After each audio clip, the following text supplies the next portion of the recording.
और defective piece, ठीक है ना, खराब पीस है ऑफ आर्टिकल विच कॉस्ट 1200।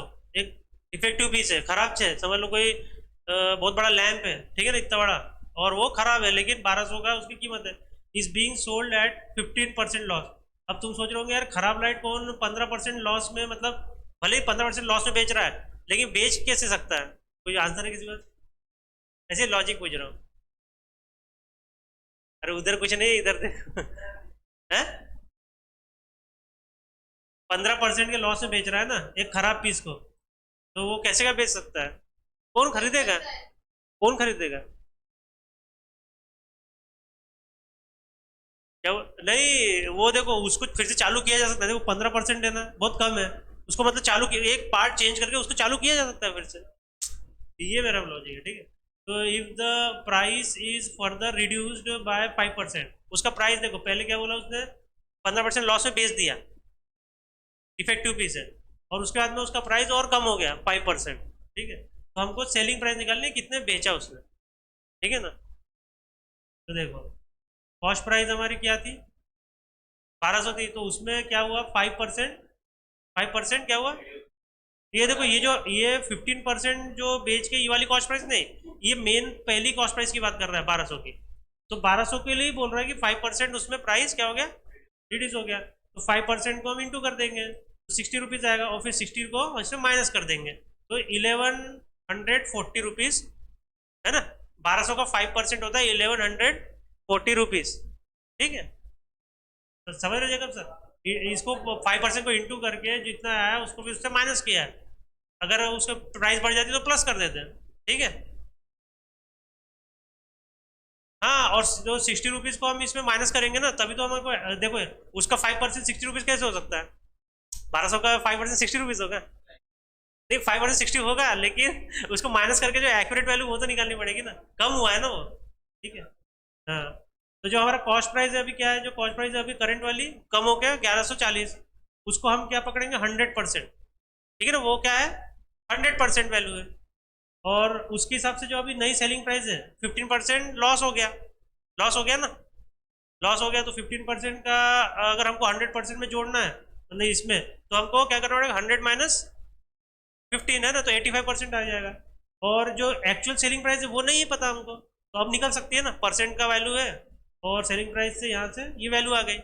दूसरी मेथड, कॉस्ट प्राइस वही 1200 है, अब 1200 में पहली कंडीशन क्या बोला उसने, 15% का लॉस हुआ, ठीक है ना, तो हम इसको क्या करेंगे, वही 100 - 15 करके, क्यों डायरेक्ट करना है ना, अगर दूसरी तरीके से करना है तो अलग मेथड है, लेकिन इसको डायरेक्ट करना है, तो इसके पहले किया था हमने, इसके कुछ प्रॉब्लम है ना, डायरेक्ट इंटू किया था, 85/100 कर देंगे 15% को, फिर उससे ये वैल्यू आ जाएगी 1020, फिर 1020 में 5% कहाँ से आया, प्राइस कम हुआ, ठीक है ना, और 51 आ गया, अब ये जो 51 है इसको हमने 1020 में माइनस कर देंगे, तो 969 रुपीज़ आ जाएगा।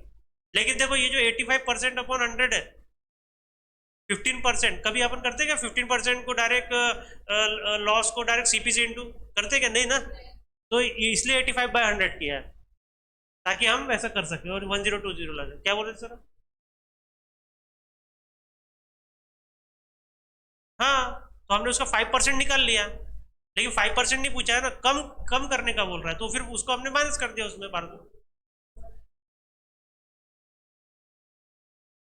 ये 1200 में 5% कम हो रहा है, और ये लॉस है, लॉस घाटा हुआ बेचे तो, ठीक है ना। क्वेश्चन तो पढ़ो अच्छे से।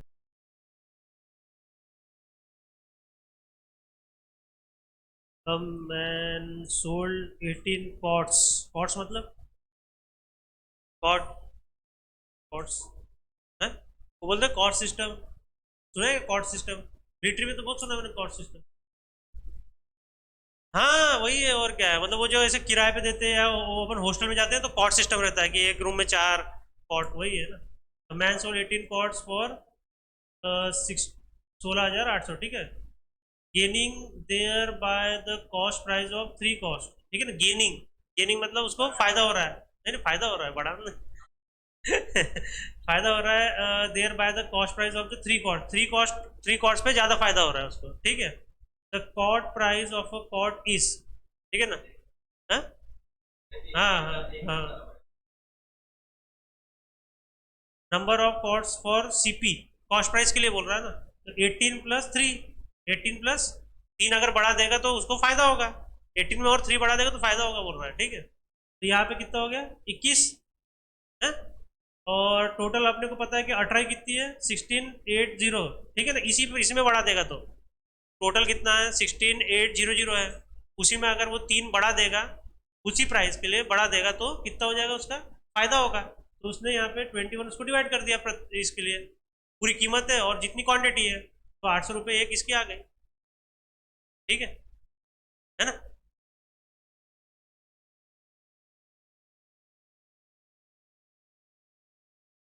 दिख रहा है ना कि बड़ा करो।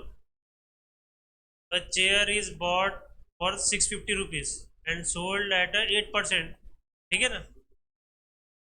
इसको लॉस हुआ 8% का, उसने इतने में खरीदा तो सेलिंग प्राइस निकालनी है। तो हमारे पास क्या है, कॉस्ट प्राइस है, लॉस है, बस क्या फॉर्मूले में डाल दो ये वाला formula, selling price equal to, ये फॉर्मूला होगा ना 100 minus loss upon 100 into CP। ये करो और सॉल्व।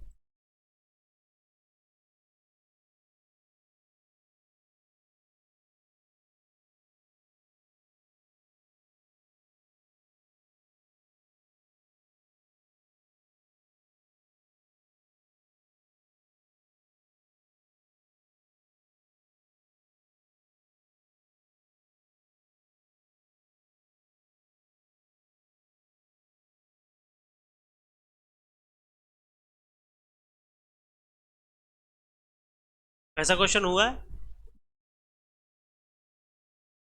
हुआ होगा ना। तो ये मेथड नहीं यूज हुई होगी, दूसरी मेथड यूज हुई होगी है। जैसे वो ये किया होगा, लॉस का 8% है, उसको अपॉन में लेके आ गए, फिर उसमें से लॉस निकाल लिया ऊपर का, नीचे CP निकाल लिया, है ना। वैसे भी कर सकते हैं, समझेगा मोहिन सर। आपको हर तरह के टाइप दिखा रहा हूँ मैं, आप कौन से भी फार्मूले से शॉर्टकट, ये वाला फार्मूला कौन से भी शॉर्टकट।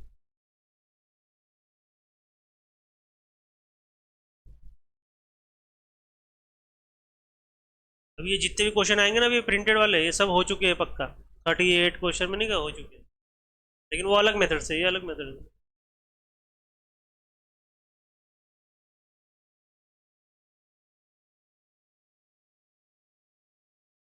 देखो 8% को आखिर में क्या कर रहा है वो, 92% कर रहा है ना, 92%, और डायरेक्ट इसको इंटू कर रहा है CP को, है ना।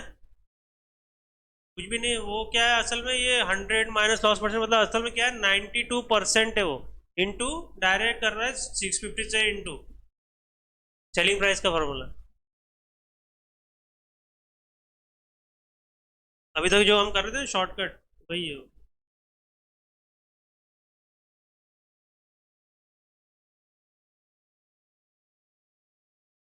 ये तो ये शॉर्टकट कर रहे थे ना, ये इंटू करके डायरेक्ट, वैसे ही तो है और कुछ भी नहीं है।